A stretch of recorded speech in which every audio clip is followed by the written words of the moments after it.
Hi, I'm Carrie from Two Rebels Off Grid. Today I'm going to teach you how to make delicious homemade tomato soup.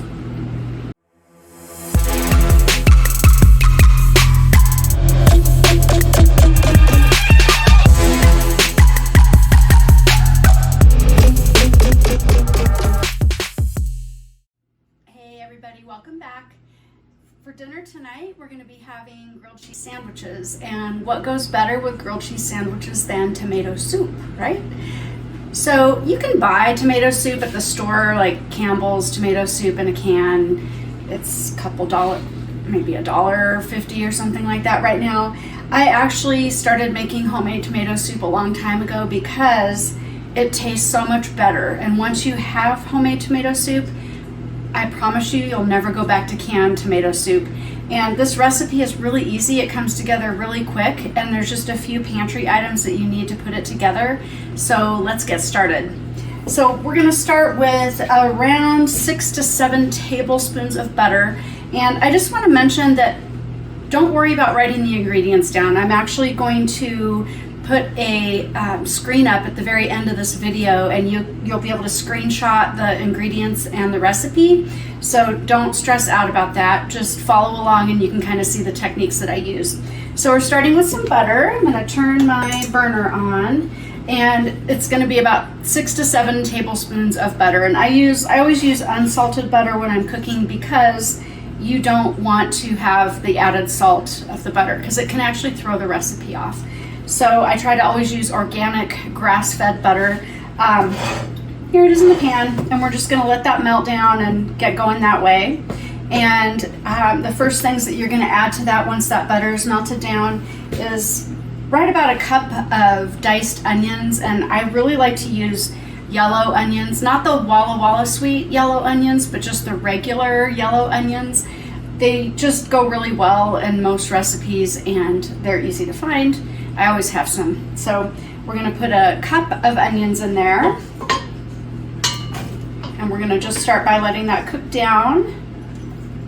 I love onions. You could go lighter on the onions if you wanted to, or you could omit the onions if you're not an onion person.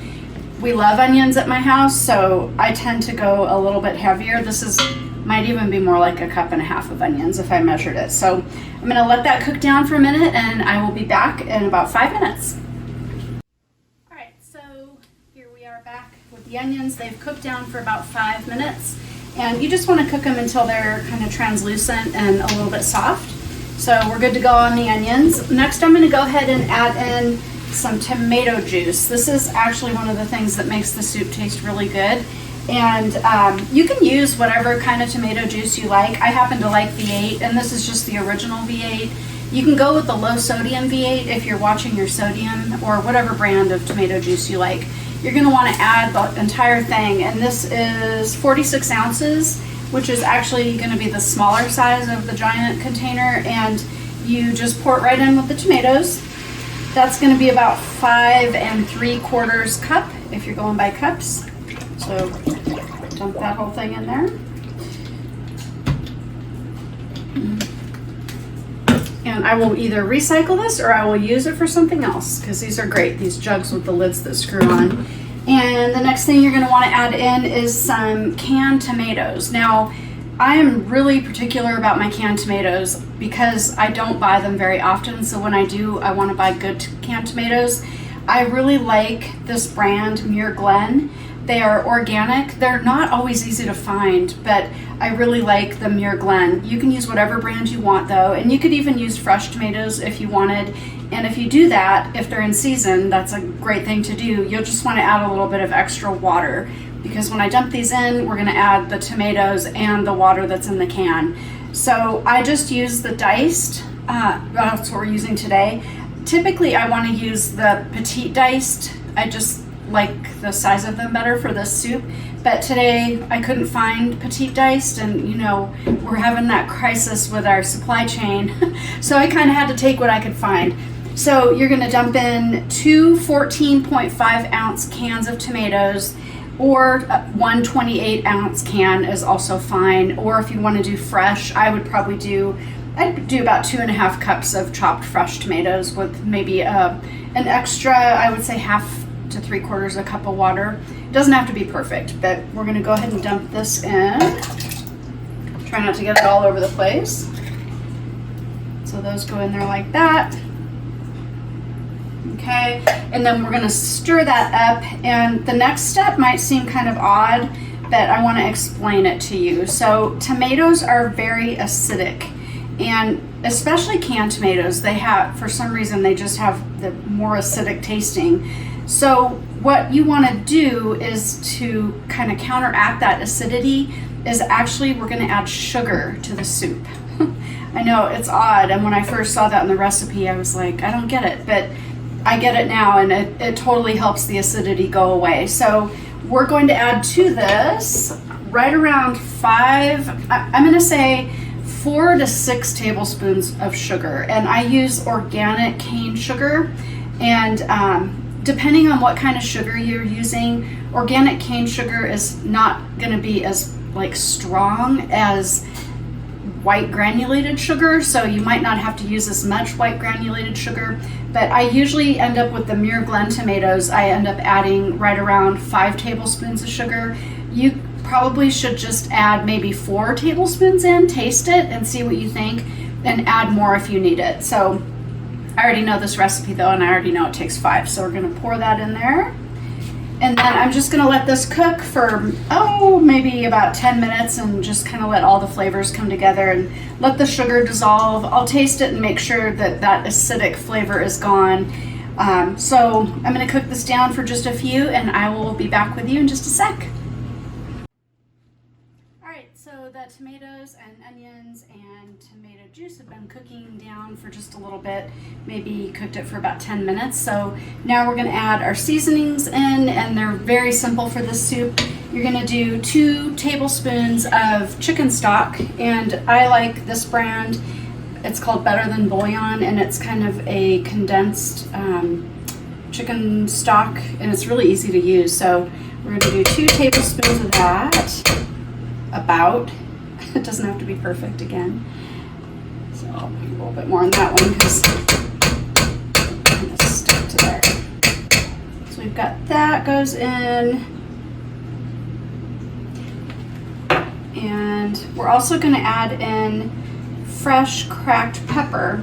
And I like pepper, and we will end up doing maybe a little bit more than what some people might like.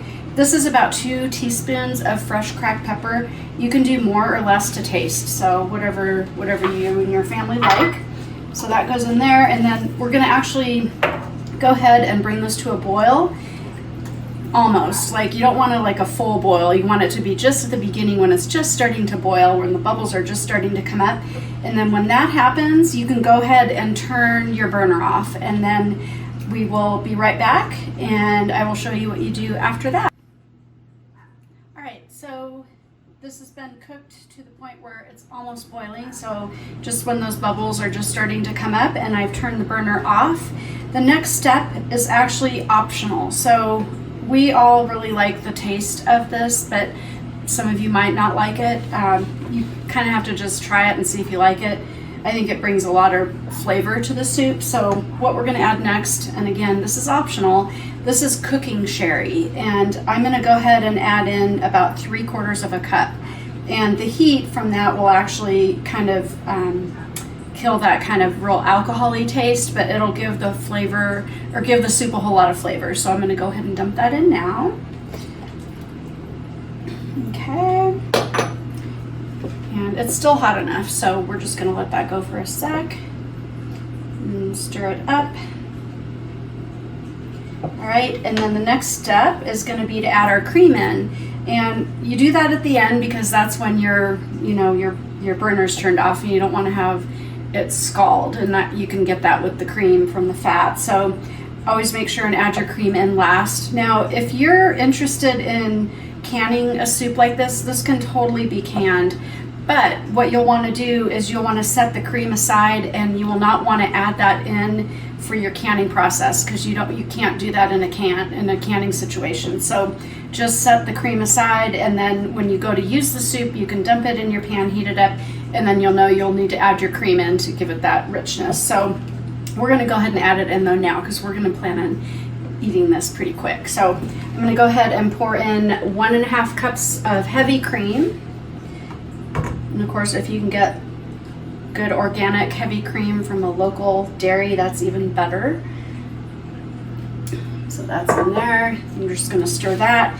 And then what I like to do next, and you don't have to, if you like your tomato soup more on the chunky side, you can just serve it like this. And at the end, what we do is we put in about 1/4 cup of chopped fresh parsley and about 1/4 cup of chopped fresh basil.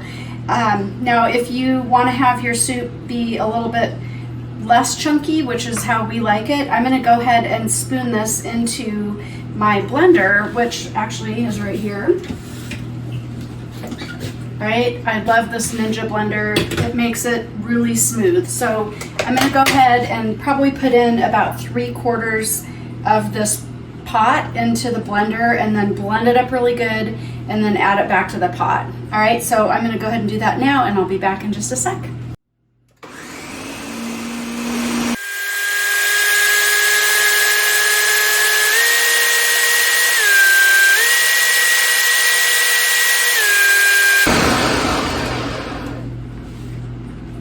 All right, so I blended that in the blender for about 2 minutes until it looks like it's smooth.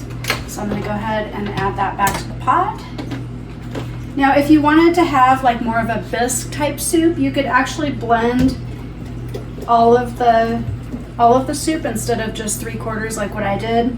And then if you wanted like a really smooth, creamy soup that didn't have any chunks in it, you can definitely do that. You just would want to do batches because depending on how big your blender is, I would have only been able to get maybe 3/4 of this in there. So if I wanted to do the other 1/4, I would have probably like put it in a bowl or something and then blended the rest of it and then added it all back to the pot. So we like a little bit of chunky in there still. So I'm gonna go ahead next and chop up my 1/4 cup of parsley and 1/4 cup of basil and add that to the soup, and I'll be back in just a sec.